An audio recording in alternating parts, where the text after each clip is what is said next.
السلام عليكم ورحمة الله تعالى وبركاته. بسم الله.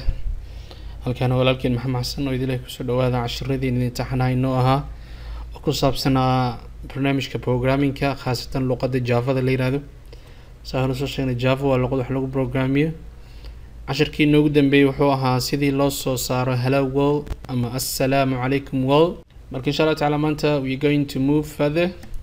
cashirka maanta aan qaadan doono waxa weeyaan insha Allah ta'ala cashir aad baaxad weyn wax ku saabsanaa doona waxa la yiraahdo variable.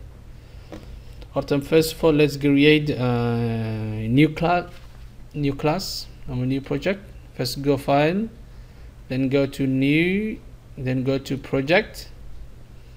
Okay, when you are going to project, just click Java project, then next, name the file. Maybe this one we practice variable. You say finish. Bam, here is a variable. Then عادة بدي حكوا صباحا وحنستعملها أنا وحنستعملوها يا واحد اللي هذا Eclipse هو صبرنا right click وسي variable كركيده كده بنحكوا صباحا يو ليستيجان مرك right click وسي new كسيتك class يقدر مرك هذا class كمجعو بحين هنا وحويان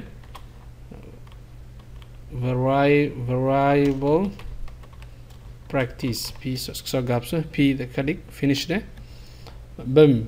So markaad waxaan abuuranay class kaasoo ah variable magaciisa la yiraahdo. Classka magaciisa waxa weeyaan variable practice. inta waxaa ku qoran variableprac.java sorry so macnaheedu waxa weeyaan filekan waa file java. So markaasaan u abuurtay classka, hadda classkan abuuranay meeshan waxaan ku darsanaynaa marka si hore usoo baragnay public, the method, main method, public static void main string,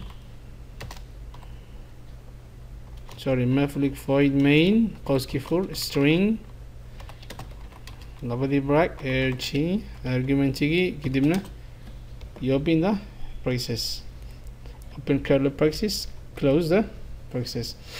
Okay, markaysaan tahay maanta waxaan baranaynaa noocyo kala duwan oo la yiraahdo variable waxa weeyaan sida name hole waa magac ahaaye.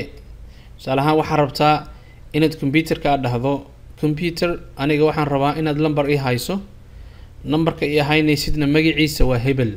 That's always called variable. So magaca loo bixinayo waxa la yiraahdaa value. So marka tusaale ahaan waxaad rabtaa inaad dhahdo computer aniga waxaan rabaa in number aan ku dhiibto, numberkaas memory igu save garayso, numberkaas magaca u bixinaysana waa hebel iyo hebel. So hadhow marka u baahdo saan u soo saarto. That is called variable. tusaale ahaan variable nooc badan uu leeyahay. haddii ahaa lahayd integer num waa idin sharxa waxay haddii integer, haddii ahaa lahayd string, haddii ahaa lahayd char, haddii ay ahaan lahayd allahuma salli ala maxamed double, iyo haddii ahaan lahayd flat. Okay, so this is kind of the more common inta variable-ada la isticmaalo. mar computerka waxaa dhahay tusaale ahaan midka koowaad kale computerka waxaa dhahaysaa warrior computer anigu waxaan rabaa inaad wax memory igu save garayso. waxaasna integer ama int waxay qaadataa number oo kaliya. numberka waxaan ka wadaa wixii number ah 1 2 3 4 5 6 numbers oo kaliya. wax dhad ma lahan, wax xaraf ma wadato, wax oo raqam, wax oo yani names ma wadato, waxay wadato ma laha. marka computerka waxay leeyahay computer numberada ay save garay, memory-gan ay save garay. That's called int. one by one on bracket garay doona. waxa ku soo haray string remember s waa capital weeyaan.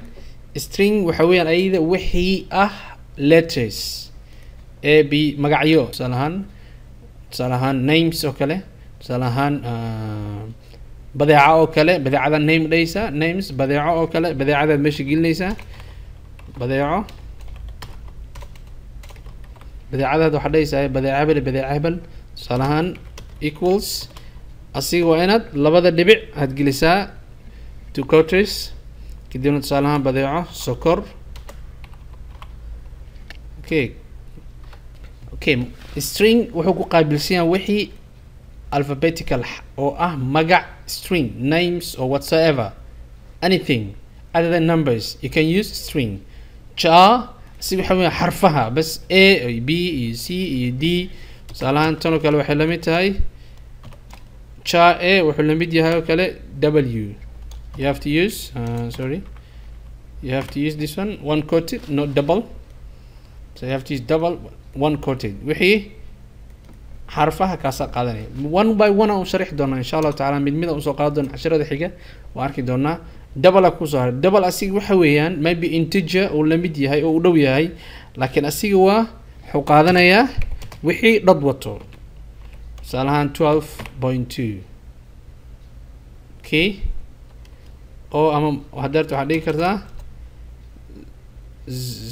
00.1 sorry 009.2 whatever you want maybe 0.2 whatever you want wixii dad raacsan aydan waxa la double sida flat isku mid weeyaan laakiin flat is not necessary now oo soo noqon doona so marka this is the more common used variables so mid walban wuxuu leeyahay shaqo gooniya iyo si loo isticmaalo ashka noogu xiga waxaan arki doonaa si variable no magacayo iyo insha Allah si loo isticmaalo ad intaasaan ku ekeensanaa introduction of variable aada ugu maasida dawsha taawatay walaalkiin maxamed xasan oo idin ku soo dhawaada shabkada samaka ama Somali Academic wassalaamu alaykum warahmatullahi wabarakatuh